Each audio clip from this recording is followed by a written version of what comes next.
The waves crash against jagged volcanic rocks as dawn breaks over an isolated island in the Indonesian archipelago. The year is approximately 1.8 million years ago, and something extraordinary is about to unfold, a story of survival that will challenge everything we thought we knew about early human capabilities and the limits of primitive existence. Kebo stands at the edge of a limestone cliff, his weathered hands gripping a crude stone tool as he surveys the churning waters below. His dark eyes, set deep within a heavy brow ridge, scan the horizon with an intelligence that belies the primitive appearance of his Homo erectus features. The salt spray stings his face, but he doesn't flinch. This island has been his world for longer than he can remember, and today, like every day for the past decade, survival depends on reading the subtle signs that nature provides.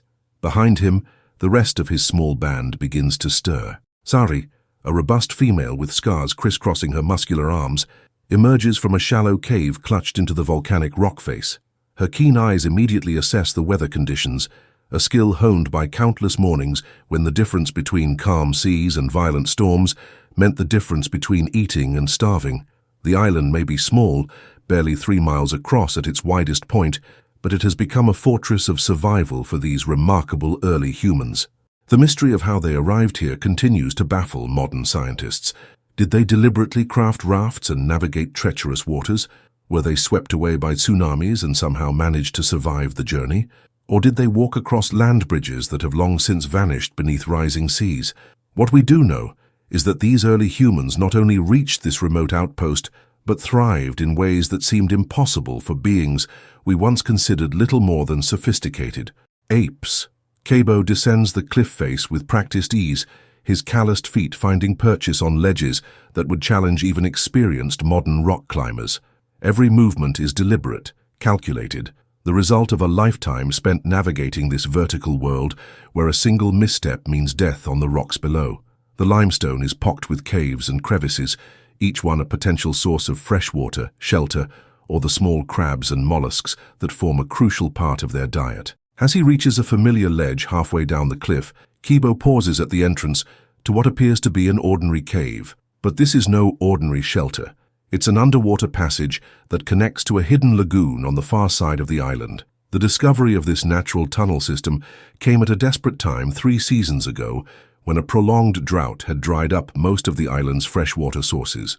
Faced with certain death from dehydration, the band had taken desperate risks, exploring caves that flooded during high tide. Tano, the youngest adult male in the group, had been the first to attempt the dangerous swim through the submerged tunnel. The memory of that day still sends chills through the group. The passage stretches for nearly 100 feet underwater, requiring breath-holding abilities that push human physiology to its absolute limits. But Tano had emerged gasping and triumphant in the hidden lagoon, his discovery opening up an entirely new territory, rich with resources that had sustained them ever since. Today, as Kebo prepares for another journey through the underwater passage, the stakes are different but equally critical. Sari's keen observations this morning have revealed troubling signs: unusual bird behavior, strange cloud formations, and an eerie stillness in the normally active wildlife. All indicators point to an approaching storm system that could be unlike anything they've experienced on the island. The challenge of island life extends far beyond simple survival. These early humans have had to develop skills and knowledge that their mainland cousins never needed. They've become expert marine foragers, learning to predict tidal patterns and identify the subtle signs that indicate when certain shellfish are safe to eat versus when they contain deadly toxins. They've mastered the art of bird hunting using ingeniously crafted traps made from volcanic glass and plant fibers, but perhaps most remarkably, they've developed a complex understanding of weather patterns that rivals the knowledge of experienced sailors. The island's position in a volatile climate zone means that massive storms can appear with little warning, bringing winds that can literally strip the vegetation from the rocky slopes. Survival depends on reading atmospheric pressure changes, wind shifts, and the behavior of seabirds that serve as early warning systems. As Kebo begins his descent into the cave entrance, Sari gathers the rest of the band for an urgent council. Her weathered face is grave as she points toward the horizon, where unusual cloud formations are building. The clouds move in ways that violate the normal patterns they've learned to predict, twisting and churning with an energy that speaks of extraordinary atmospheric disturbance. Young Mira, barely past adolescence but already bearing the scars of island life, nervously fidgets with a collection of shells she's been crafting into tools. Her nimble fingers work the materials with a dexterity that would impress modern artisans, but her mind is focused on the growing sense of unease that permeates the group. The island has taught them all to trust their instincts, and right now, every instinct is screaming danger. The complexity of their social structure becomes evident as the group discusses their options. Unlike the popular image of primitive humans as brutish individuals concerned only with immediate needs, this band demonstrates sophisticated decision-making processes that involve weighing multiple variables and considering long-term consequences. They must decide whether to attempt a dangerous journey to their alternate shelter on the opposite side of the island or to fortify their current position and hope it can withstand whatever storm is approaching. Meanwhile, deep beneath the surface in the flooded tunnel, Kebo moves through the underwater passage with the fluid grace of someone who has made this journey dozens of times. The tunnel walls are lined with strange formations, calcified deposits that create an otherworldly landscape of flowing stone. Ancient marine fossils embedded in the limestone tell the story of this island's geological history, though Kebo understands their significance only in practical terms. They provide handholds during the swim and landmarks for navigation in the pitch-black water. The physical demands of this underwater traverse push Homo erectus physiology to its limits. Modern freedivers with years of training struggle to hold their breath for the time required to complete this journey. Yet Kebo and his band have somehow adapted to make these swims routinely. Their enlarged lung capacity, developed through generations of island living, allows them to store more oxygen than their mainland relatives. Their slower heart rates during submersion help conserve precious oxygen reserves, but adaptation goes beyond mere physical capability. The psychological mastery required to remain calm while swimming through a narrow flooded tunnel in complete darkness represents a level of mental discipline that challenges our assumptions about early human consciousness. The primitive brain structures we associate with Homo erectus somehow support not just basic survival instincts, but complex problem-solving abilities that rival modern human cognitive performance in specific domains. Emerging from the tunnel into the hidden lagoon, Kebo surfaces in a world that seems almost magical compared to the harsh volcanic landscape of the main island. Lush vegetation surrounds the protected waters, fed by a freshwater spring that bubbles up from deep underground. The lagoon teems with life, fish that have been trapped here for generations, creating their own isolated ecosystem, and water birds that nest in the dense canopy overhead. This secret refuge represents more than just a backup plan. It's evidence of the long-term thinking that has allowed this band to survive on the island for so many years. They've created multiple contingency plans, developed alternative resource bases, and established emergency protocols that demonstrate a level of forward planning that contradicts the simplistic view of early humans as purely reactive creatures.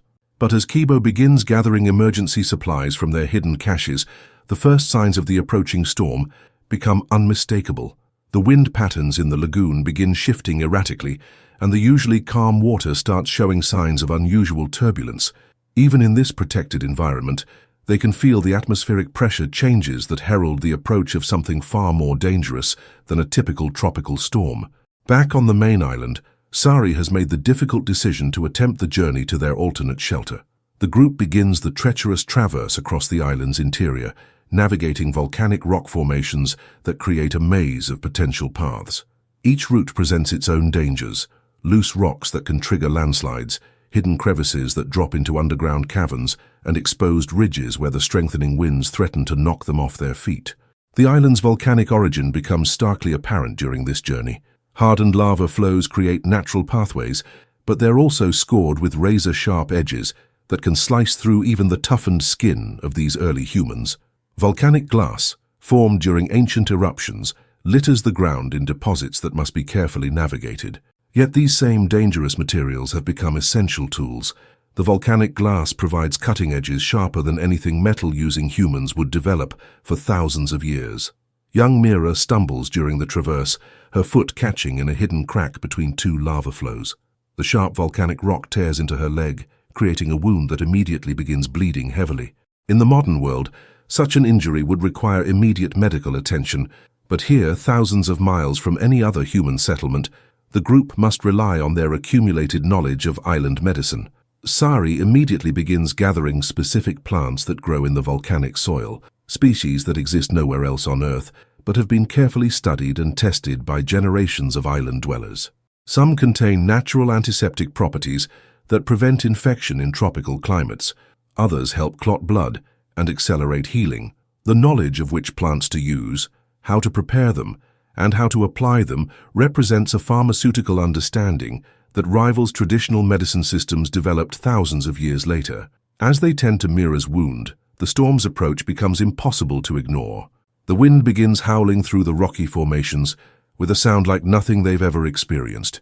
Debris starts flying through the air, not just leaves and small branches, but chunks of pumice and even pieces of coral torn from the reef surrounding the island. The atmospheric pressure drops so rapidly that their ears begin popping, and several members of the group experience the disorientation that comes with extreme barometric changes. The race to reach their alternate shelter becomes desperate. This secondary refuge, located in a series of interconnected lava tubes on the island's far side, represents their best hope of surviving what increasingly appears to be a super-typhoon of unprecedented intensity. The lava tubes formed during the island's volcanic creation provide natural protection from wind and flying debris. More importantly, they're positioned above the storm surge line that could inundate lower-lying shelters, but reaching the lava tubes requires crossing the island's most exposed terrain, a high ridge that offers no protection from the strengthening winds. As they begin the final ascent, Tano takes the lead, his powerful frame providing some windbreak for the others. Each step requires tremendous effort as the gusts threaten to knock them off the narrow path that winds along the ridgetop. The view from the ridge reveals the true magnitude of what's approaching. The storm system stretches across the entire horizon, a massive wall of churning clouds that seems to extend from the ocean's surface up into the stratosphere.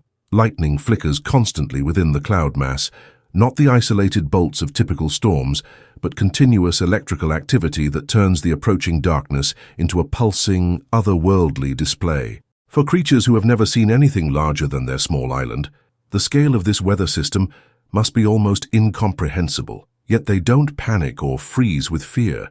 Instead, they continue their methodical progress towards safety, each individual supporting the others in ways that demonstrate not just survival instinct, but genuine social cooperation that prioritizes group welfare over individual safety. Kebo, still in the hidden lagoon, feels the first effects of the storm as the protected waters begin churning with unusual violence.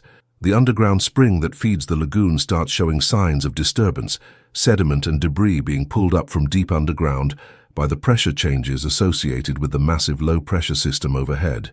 Even this seemingly safe refuge is being affected by the approaching superstorm. His return journey through the underwater tunnel becomes a nightmare of turbulence and disorientation.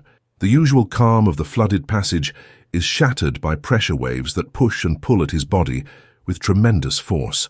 The handholds he normally uses for navigation are obscured by churning sediment, turning the swim into a desperate groping through murky water where every direction looks the same. Fighting against panic, Kebo forces himself to remember the tunnel's layout through pure muscle memory. His hands search for familiar rock formations in the darkness, finding the sequence of holds that mark his progress toward the exit. But the pressure changes are affecting his body in ways he's never experienced. His ears throb painfully, and his vision becomes dotted with strange lights as his brain struggles to process the unusual sensory input. When he finally emerges from the tunnel into the main cave system, the sound of the approaching storm hits him like a physical blow. The wind is now screaming through the rocky passages with such intensity that communication becomes impossible except through gestures and touch. Debris is being sucked into the cave entrances and then blasted back out in cyclical patterns that create a rhythmic hammering sound like some massive, demented drum.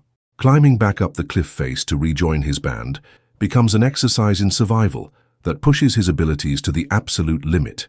The handholds he's used hundreds of times are now slippery with spray and constantly buffeted by winds that threaten to tear him from the rock face. Each upward movement must be timed between gusts, requiring him to press himself against the stone and wait for brief moments when the wind dies down enough to allow progress. When he finally reaches the top of the cliff, he discovers that the rest of the group has already departed for the alternate shelter. Following their trail across the island's interior becomes a challenge, as the increasing wind has already begun obliterating footprints and disturbing the usual markers they use for navigation. The volcanic landscape, normally so familiar, takes on an alien quality as flying debris, and strange lighting effects transform every landmark. The race to reach the lava tubes becomes a battle against time, and the elements that will test every survival skill these early humans have developed during their years on the island. The storm is no longer approaching. It has arrived, and its full fury is about to be unleashed on the small band of survivors who represent one of humanity's most remarkable achievements: the successful colonization of a remote island ecosystem by creatures who supposedly lacked the technology and intelligence for such ambitious undertakings. As the first outer bands of the super-typhoon reach the island, winds exceeding 200 miles per hour begin reshaping the very landscape. Vegetation that has grown for decades is stripped away in minutes. Rocks that have stood firm for centuries are loosened and sent tumbling down mountainsides. The sea around the island rises in massive swells that crash against the cliffs with such force that the ground shakes like an earthquake. Yet through it all, a small group of early humans continues their desperate race towards safety, demonstrating that long before we developed agriculture, cities, or written language, our ancestors were already capable of extraordinary feats of planning, cooperation, and survival that enabled them to thrive in environments where failure meant extinction. The story of their survival will challenge everything we thought we knew about the capabilities of primitive humans and reveal that intelligence, adaptability, and social cooperation emerged far earlier in our evolutionary history than anyone previously imagined. These island survivors represent not just an interesting footnote in human evolution, but evidence that our capacity for overcoming seemingly impossible challenges is far older and more fundamental than we ever dared to believe.